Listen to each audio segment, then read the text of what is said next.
I'd rather just get the paper than I'd just buy the paper instead, wouldn't I? Yeah, I personally would do that. Because like you can get news, the same news from the BBC website, which are free and stuff like that. So why pay online? I don't think people would actually bother to be reading the newspapers online because they like to have it. They can read it in the bathroom, they can read it in the front room. So I don't think they just pay just to sit at a computer or a laptop and read it, or their mobile phones. I think newspapers are a better way of producing the news because, like you said, you can take it anywhere and it is available to everybody. Not everybody would be able to purchase online news because not everybody has the internet. I just prefer to sit down because the only time I read a paper is on my lunch break.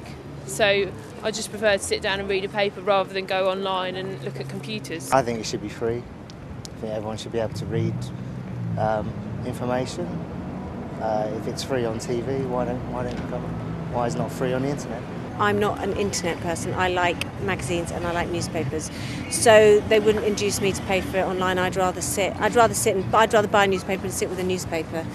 So if I then had to pay to read it online, but then that's me, I'm not, I don't have a BlackBerry, I don't use the internet very much. I think it would be more convenient to go in the shopping and buy it instead of like going online and entering your credit card details or signing up to something. And I think it should just stay free because it's the whole point. It's like a different side to the newspaper. It's a load of rubbish really because there's news on the internet for free anyway.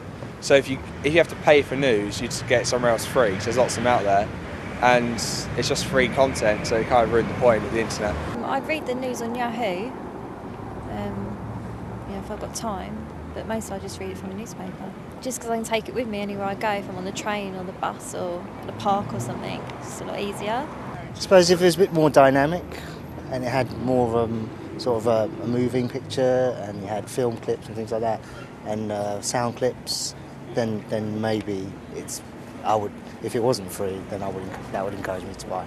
Like maybe it had music videos or something, or it was like TV shows. I suppose if I was a commuter or something like that and I had a BlackBerry, and it would be easier for me to read it in that context rather than sitting on a train with a folded out newspaper or something. But for me, probably nothing.